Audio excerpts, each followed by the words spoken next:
네, 안녕하십니까 여러분. 몇 달 전에 인텔 12세대 CPU와 B660 보드로 DDR4, DDR5 성능 비교를 했었죠. 그때 몇 가지 아쉬웠던 점이 12700F로 해서 논케이 CPU라 SA 전압이 잠겨 있어서 DDR4의 경우 충분한 오버가 먹지 않았습니다. 거기에 같은 네이밍 보드였는데 실질적으로 D4, D5 보드 간 스펙 차이가 한 단계 정도 났죠. 그래서 이번에 마침 13세대도 나왔겠다, 보드도 완전 똑같은 보드, DDR4냐 DDR5냐 램 차이 말고 모든 스펙이 같은 보드로 가져왔습니다. 메인보드는 에이수스의 막내 라인업 프라임 Z790P CSM D4, D5로 준비했고 CPU는 안 만져본 13700K로 가져왔습니다. 해당 CPU 및 메인보드는 인텔 에이수스 국내 공식 유통사 코이드에서 제공해줬습니다. 보드부터 간단히 살펴보죠. 두 보드 모두 외관도 동일합니다. 차이점은 D5 버전은 그냥 프라임 Z790P라 써있고 D4 버전은 뒤에 D4가 붙습니다. 오늘은 D5 버전으로 살펴보죠. 전면에는 네이밍이 적혀있고 유통사 스티커가 붙어있네요. 바로 열어보죠. 열자마자 쿠폰이 하나 들어있는데 로그 게이밍 기어 할인 쿠폰이네요. 이번에 Z790 프라임 보드 출시 이벤트로 하는 것 같더라고요. 뭐 그래도 이런 거 하나 챙겨주는 게 없는 것보다 훨씬 좋죠. 구성품은 보드 본품, 그리고 설명서, SATA 케이블, M.2 나사 세트, IO 실드가 분리용으로 들어있습니다. 아주 평범한 구성이에요. D4 보드 역시 동일합니다. 보드 본품을 살펴봐도 특별할 게 없습니다. 딱 막내답게 단촐한 구성입니다. 두 보드 옆에 놓고 보면 똑같죠. 램 슬롯이 다른 거랑 자세히 보면 약간의 배열 차이 정도 빼곤 같습니다. 두 보드 모두 14 플러스 1페이지 50A로 이루어진 총 700A급 드라이브 모스 구성의 전원부입니다. 딱 막내 라인업에 맞는 구성이죠. 방열판도 상단, 측면, 이중 구조로 최소한의 크기 이상 되는 사이즈입니다. 칩셋부 역시 방열판을 씌워줘서 하급이라도 기본은 갖춘 구성입니다. PCI 슬롯은 굉장히 많아요. 16배속이 무려 총 4개가 있습니다. 그중 상단 1번 슬롯만 PCI 5.0 지원 및 스틸 처리가 되어 있습니다. 나머지 3개는 최대 PCI 4.0 16배속까지 지원해주네요. 그리고 추가로 PCI 3.0 1배속 슬롯도 하나 있습니다. M.2 SSD는 총 3개까지 장착 가능하고 3개 슬롯 모두 최대 PCI 4.0 4배속까지만 지원해줍니다. 특이하게 SSD는 PCI 5.0을 지원 안해주네요. 방열판은 상단 M.2에만 적용되어 있습니다. 소켓은 LGA 1700이어서 인텔 12세대 13세대랑 사용 가능합니다. 그 외 SATA 포트 총 4개, 전면 C타입 포트 등 딱 필요한 것은 있는 기본적인 구성은 갖추고 있습니다. IO 포트도 살펴보죠. 일단 IO 실드가 분리형이에요. 하급이라 이해는 되는데 가격 생각하면 그래도 일체형이 맞지 않나 싶습니다. 내장 그래픽용 DP, HDMI 각각 하나씩, 그리고 USB 2.0 A타입 4개, 3.2 A타입 2개, 3.2 C타입 하나, 3.2 Gen2 A타입 하나, 그리고 유선랜 칩셋은 리얼텍의 2.5GHz입니다. 오디오 칩셋은 7.1채널 리얼텍 ALC897입니다.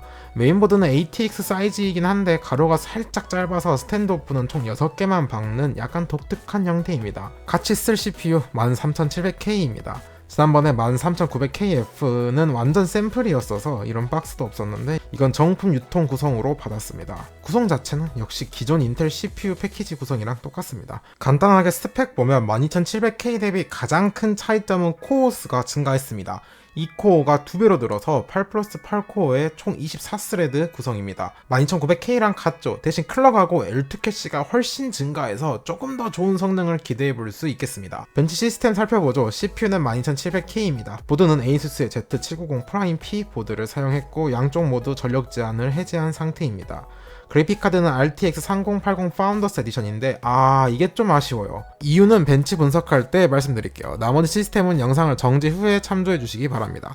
가장 중요한 램은 총 4개를 준비했습니다. 우선 DDR4부터 보면 가장 일반적인 XMP 값 3200의 CL16 8기가 2장으로 서멀테이크의 터프램, DDR4 하면 고수율의 삼성 B다이 램도 준비해야죠. 제가 가지고 있는 G스킬의 트라이던트 G 3200의 CL14 8기가 2장입니다. 얘 같은 경우는 수동 오버로 최대한 땡겨서 넣어볼 예정입니다. DDR5는 가장 일반적인 XMP 클럭 5200의 CL38 16기가 2장 커세어 도미로 할 예정입니다. 얘도 역시 XMP 값만 넣을 거고 오버클럭용 DDR5는 하이닉스 M.2 16기가 2장 방열판 작업해둔 곳입니다. 양쪽 모두 오버클럭은 1차 램타 정도만 건드렸고 테스트는 동일하게 TM5 안타 777 버전 3주기로 했습니다. 정리해보면 DDR4 XMP는 3200의 CL16, DDR4 오버클럭은 4000의 CL16 기어 1, DDR5 XMP는 5200의 CL38, DDR5 오버클럭은 6600의 CL34 기어 2입니다. 확실히 12세대 Z60 때보다 DDR4도 DDR5도 더 잘 먹긴 했지만 하급 보드다 보니 한계가 좀 있어 보여요. 바로 벤치로 넘어가시죠. 가장 먼저 보실 게임은 국민 RPG 로스트아크입니다. 옵션 풀 HD의 그래픽 최상업 성능 우선 모드입니다. 하지만 주위를 둘러보라. 수많은 이들이 쓰러졌다. 영광의 벽이 결과를 보시죠. 로아는 차이가 조금 확실한 편입니다. XMP와 오버클럭 간의 차이가 확 나죠. DDR4를 보면 XMP는 평균 257에 로우 144, 수동 오버클럭은 평균 279에 로우 159로 양쪽 모두 15프레임 이상 차이가 났습니다. DDR5도 XMP는 평균 261에 로우 149, 수동 오버가 평균 280에 로우 155로 여기도 수동 오버클럭이 15프레임 이상 잘 나왔어요. DDR4, DDR5를 비교해보면 전반적으로 소폭 DDR5 쪽이 잘 나온 편입니다. 오늘은 프레임을 제외하곤 세부 지표는 딱히 살펴볼 특이사항이 없기에 넘어가도록 하죠. 바로 다음 게임 보시겠습니다. 오버워치 2입니다. 옵션 풀 HD의 그래픽 매우 높은 프레임 제한은 풀어둔 상태입니다.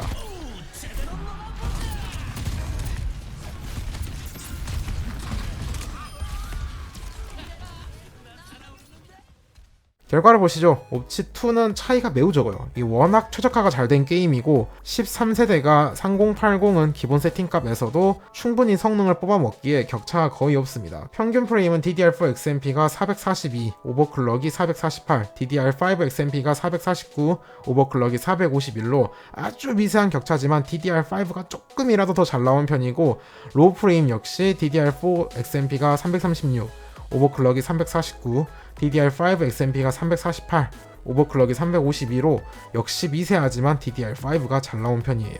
DDR4 XMP가 조금 처지는 것을 제외하면 나머지는 오차범위 내로 봐도 무방할 정도입니다. 다음 게임으로 넘어가시죠. 국민 게임 배틀그라운드입니다. 옵션 풀 HD의 그래픽 중업입니다.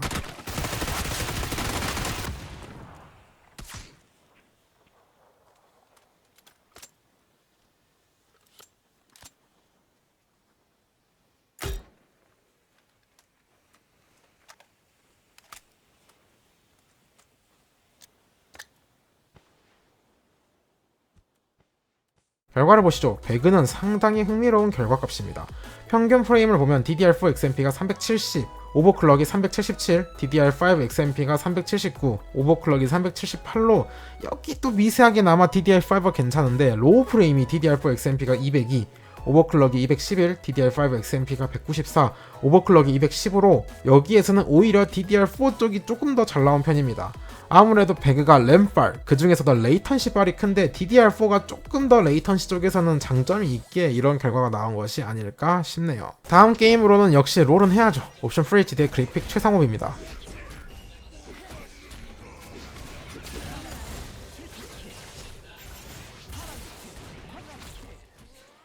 결과를 보시죠. 롤이 가장 DDR4가 좋은 결과가 나왔어요. 평균이 DDR4 XMP가 379, 오버클럭이 382인데 DDR5 XMP가 362에 오버클럭이 377로 확실히 DDR4 쪽이 더 좋고 로우 프레임 역시 DDR4 XMP가 314, 오버클럭이 319, DDR5 XMP가 284, 오버클럭이 310으로 DDR4가 눈에 띄게 더 잘 나왔습니다. 배그에서도 나온 결과지만 DDR5 쪽이 로우 프레임에 조금 약한 모습입니다. 전반적으로 인기 온라인 게임에서는 DDR4, DDR5가 게임마다 엎치락뒤치락 하는 결과네요.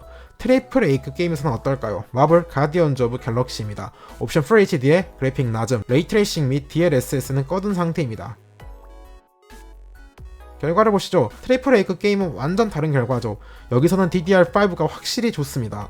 평균은 DDR4 XMP가 184, 오버클럭이 204, DDR5 XMP가 208, 오버클럭이 226으로 DDR4 램에 오버클럭을 해줘도 DDR5 XMP에 밀리고 DDR5 오버클럭은 완전히 다른 레벨을 보여줍니다. 로우 프레임 역시 DDR4 XMP가 108, 오버클럭이 128, DDR5 XMP가 149, 오버클럭이 152로 DDR4랑 DDR5 간의 격차가 상당히 큽니다. 다른 트리플 A급 게임은 어떨지 보시죠. 마지막 게임입니다. 섀도우 오브 더 툼레이더입니다. 옵션 풀 HD의 그래픽 낮음, 레이트레이싱은 꺼둔 상태입니다. 결과를 보시죠. 네, 여기서도 확실히 트리플 A급 게임은 DDR5가 좋아요. 평균 프레임이 DDR4 XMP가 251, 오버클럭이 263, DDR5 XMP가 264, 오버클럭이 271로 XMP와 수동 오버 간 격차가 크고 DDR4랑 DDR5랑 차이도 조금 있습니다. 로우 프레임도 DDR4 XMP가 173, 오버클럭이 181, DDR5 XMP가 188, 오버클럭이 195로 비슷한 결과값을 보여줬어요. 정리해보면 온라인 게임에서는 게임마다 DDR4랑 DDR5가 엎치락뒤치락합니다. 확실한 것은 양쪽 모두 오버클럭한 게 확실히 좋다. 이제 트리플 A급 게임 오면 눈에 띄게 DDR5 쪽이 확 좋아지죠. 그래서 결론은 플레이하는 게임이 온라인 게임 위주면 아직 저렴한 DDR4가 더 좋은 선택지겠고, 섞어서 하거나 트리플 A급 게임이 위주면 DDR5가 더 좋겠네요. 마지막으로 가격이랑 AS 체크해보죠. 오늘 사용한 보드 ASUS 프라임 Z790P D4 버전은 40만원 초반대, D5 버전은 거의 비슷한데 한 만원 정도 차이 나네요. 솔직히 가격이 막 저렴하다고 보긴 어려워요. 다만 얘보다 미친 보드면 돈온도가 700A 미만이라 13700K랑 조합하기에도 약간 무리수일 수 있습니다. 저는 13700K나 한 700A급 정도 돼야 충분히 커버 가능할 것 같아서 최소 프라임 보드 정도는 써야 하지 않을까 싶습니다. AS야 코잇은 상당히 평가도 좋고 시설도 좋은 편이라 걱정하실 필요 전혀 없습니다. 자, 오늘은 이렇게 새로 나온 인텔 13세대 Z790 보드로 DDR4, DDR5 중 어떤 것을 골라야 할지 살펴봤습니다. 확실히 13세대가 굉장히 매력적으로 나와서 요즘 관심이 상당히 높은데 여러분의 선택에 도움이 되었으면 합니다. 자, 오늘 영상도 도움이 되셨다면 구독과 좋아요 눌러주시고 우리 또 다음 영상에서 만나도록 하죠. 안녕.